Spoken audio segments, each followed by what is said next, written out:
Hello అండి. Welcome back my channel. ఎలా ఉన్నారు అందరూ? నేనైతే బాగున్నాను. ఈరోజైతే చిట్టి ముత్యాలతో బిర్యానీ చేద్దాం అనుకుంటున్నాను. చికెన్ బిర్యానీ ఎప్పుడూ ట్రై చేయలేదు. ఫస్ట్ టైం ట్రై చేస్తున్నాను. ఎప్పుడూ తినలేదు కూడా. ఈ చిట్టి ముత్యాల బిర్యానీ తమిళనాడులో చాలా ఫేమస్ అట కదా! అయితే చాలా వీడియోస్ చూశాను. ఈ చిట్టి ముత్యాల బిర్యానీ కోసం అయితే చాలా బాగుంటుందని అది ఇది అని చాలామంది చెప్పారు. ఎప్పుడు ట్రై చేయలేదు. దాంతోపాటు ఈ రైస్ కూడా దొరుకుతుందో దొరకదో కూడా తెలీదు. అయితే ఈరోజు మార్కెట్కి వెళ్ళినప్పుడు అక్కడ కనిపించాయి. అవో కాదో వాళ్ళు అడిగితే వాళ్ళు అన్నారు ఆ చిట్టి ముత్యాలేనండి అన్నారు. సరే అయితే ట్రై చేద్దాము అనేసి 1 కేజీ అయితే తీసుకున్నాను. ఎలా ఉంటుందో ఏంటో ఎప్పుడు వండలేదు కాబట్టి. ఈ రైస్ చాలా చిన్నవిగా ఉన్నాయి.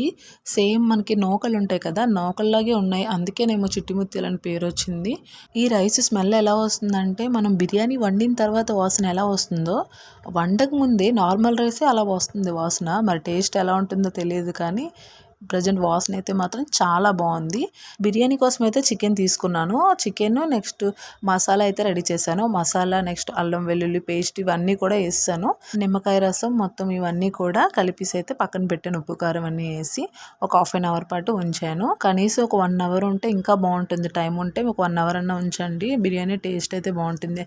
ఆ మసాలా అంతా కూడా చికెన్కి బాగా ఎక్కుతుంది కాబట్టి టేస్ట్ బాగుంటుంది. బిర్యానీకి కావాల్సిన ఇంగ్రీడియంట్స్ అన్నీ కూడా వేసుకోండి. నా దగ్గర అయితే దాల్చిన చెక్క నెక్స్ట్ లవంగాలే వేసుకున్నాను. నెక్స్ట్ బిర్యానీ ఆకు ఇంకేం లేవు. అందుకోసం నేను వీటితోనైతే చేసేస్తున్నాను. మీకు కావాలంటే మొత్తం అన్నీ కూడా వేసుకోండి. ఇంకా బాగుంటుంది టేస్ట్.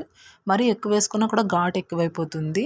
అందుకోసం కొంచెం కొంచెం అయితే వేసుకోండి. ఉల్లిపాయలు నెక్స్ట్ పచ్చిమిరపకాయలు ఇవన్నీ కూడా వేసుకోండి. ఈ మసాలా ఏంటంటే నేను అల్లం వెల్లుల్లి పుదీనా నెక్స్ట్ కొత్తిమీర ఇంకా ధనియాలు ఉల్లిపాయలు టమోటాలు నెక్స్ట్ ఒక 5-6 పలుకులు జీడిపప్పు అయితే వేసాను. ఇవన్నీ వేసి బాగా మిక్సీ అయితే చేసాను. ఆ బిర్యానీ కోసం ఉంచిన చికెన్ అయితే ఇందులో వేసి కొంచెం బాగా ఫ్రై చేసుకోండి.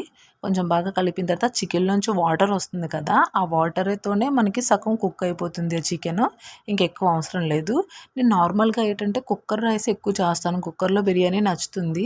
మా కుక్కర్ కొంచెం ప్రాబ్లంలో ఉంది. అందుకే కుక్కర్తో అవ్వలేదు. చిన్న కుక్కర్ ఉంది కానీ ఆ చిన్న కుక్కర్తో సరిపోదు రైస్ అనేసి నేను ఇలా వేస్తున్నాను. లేదంటే కుక్కర్లో వండితే ఎక్సలెంట్గా వస్తుంది. నాకు ఎందుకో టేస్ట్ అయితే కుక్కర్ బిర్యానీ నచ్చుతుంది. ఇలా కంట ఎక్కువైతే అలాగే చేస్తాను. ఈ ఆవిరికి చూడండి అసలు ఏం కనిపించట్లేదు ఫోన్లోని. మొత్తం అంతా ఆవిరి వచ్చింది చూసారా. సిమ్లో పెట్టుకొని ఒక 10 మినిట్స్ మూత పెట్టుకొని ఉంచండి.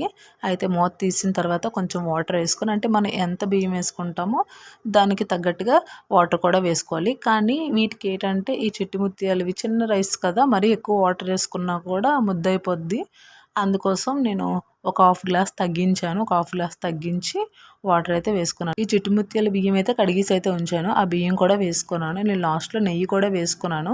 నెయ్యి కూడా వేసుకోండి మీ దగ్గర ఉంటే. నెయ్యి కానీ డాల్డా కానీ వేసుకుంటే టేస్ట్ బాగుంటుంది. ఒకసారి ఉప్పు కారం అన్నీ సరిపోయి లేదంటే కొంచెం అడుగంటిందేమో చూసుకొని మూత పెట్టుకోండి. మూత పెట్టిన తర్వాత ఒక 10 to 15 మినిట్స్ మళ్ళీ కొంచెం బాగా కలిపి అయితే మూత పెట్టుకోండి. మనకి ఆ వాటర్ ఎక్కువ ఉన్నప్పుడు ఏంటంటే హైలో ఉండాలి. అదే వాటర్ అంతా కూడా దగ్గరికి అయిపోయినప్పుడు అయితే సిమ్లో ఉండాలి. ఈ వేడి వేడి చిట్టి ముత్యాల బిర్యానీ అయితే రెడీ అయిపోయింది. టేస్ట్ ఎలా ఉంటుందో తెలియదు కానీ స్మెల్ అయితే మాత్రం బాగానే వస్తుంది. బిర్యానీ అయితే రెడీ అయిపోయింది కాబట్టి ఇప్పుడు చికెన్ కర్రీ కోసం అయితే ప్రిపేర్ చేస్తున్నాను. ముందైతే పచ్చిమిరపకాయలు అయితే వేపుతున్నాను. ఉల్లిపాయలు అయితే వేయట్లేదు. ఎందుకంటే ఉల్లిపాయ ముద్ద అయితే ఉంది కాబట్టి ఇంకా మరి ఉల్లిపాయలు అయితే వేయలేదు. మీకు కావాలంటే ఉల్లిపాయలు కూడా వేసుకోండి. చికెన్ కర్రీ ఒక్కలాగే కాదు చాలా రకాలుగా వండొచ్చు. నేనైతే ఎప్పుడూ ఒకేలా కాకుండా రకరకాలుగా వండుతాను. ఒకసారి యూట్యూబ్లో కూడా చూసి చేస్తాను. మా ఆయన అంటారు చికెన్ కూడా యూట్యూబ్లో చూసి చేస్తున్నావా అంటారు. అంటే డిఫరెంట్గా ఏమన్నా ట్రై చేద్దాం అనేసి అయితే వండుతాను. ఒక 2 months బ్యాక్ అనుకుంటాను ఒక రెస్టారెంట్కి వెళ్ళాము. చికెన్ 555 అనుకుంటాను ఆర్డర్ చేసాము. చాలా బాగుంది టేస్ట్. అది తిన్నంటనే అనిపించింది ఇంటి దగ్గర ఎలా ట్రై చేయాలనేసి. అది మొత్తం అంతా కూడా బోన్లెస్ చికెన్. ఆ చికెన్ 555 ఎలా ఉందంటే చూడడానికి సేమ్ ఫ్రెంచ్ ఫ్రైస్ ఎలా ఉంటుందో సేమ్ అలానే ఉంది. బట్ చికెన్ అది చాలా బాగుంది.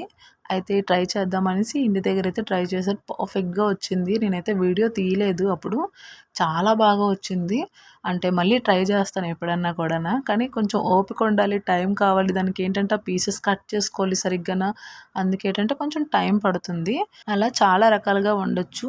చికెన్ అయితే నేను వాటర్ అయితే ఏం వేయలేదు. ఎందుకంటే చికెన్లో ఉన్న వాటరే సరిపోతుంది. ఇంకా అంతకు మించి అయితే ఎక్కువ ఏం వేయలేదు. కొంచెం గ్రేవీ అయితే ఉంచాను. బిర్యానీతో చికెన్ గ్రేవీ ఉంటే బాగుంటుంది కదా అనేసి కొంచెం అయితే ఉంచాను. చాలామంది కొత్తిమీర లాస్ట్‌నే వేస్తారు కూర వండిన తర్వాత. నేను లాస్ట్‌ని వేస్తాను, ఫస్ట్‌లో కూడా వేస్తాను. నాకెందుకో అలా టేస్ట్ బాగుంటుంది అనిపిస్తుంది. వీడియో కనుక నచ్చితే లైక్ చేయండి. ఇంకా నా ఛానల్ ఎవరైనా సబ్స్క్రైబ్ చేసుకోకపోతే సబ్స్క్రైబ్ చేసుకోండి.